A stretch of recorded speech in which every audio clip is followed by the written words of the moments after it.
Magandang hapon po. Ngayon po ay araw na ng Linggo, October 12, 2025 at narito na po ang resulta ng ating 5 p.m. Visas o Lotto results today.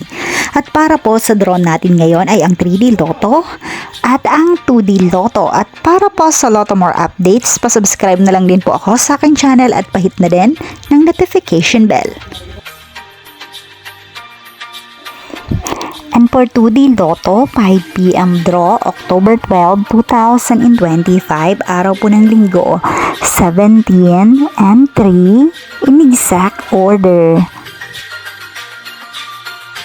And for 3D Lotto, 5 p.m. draw, 1, 9, and 1 in exact order.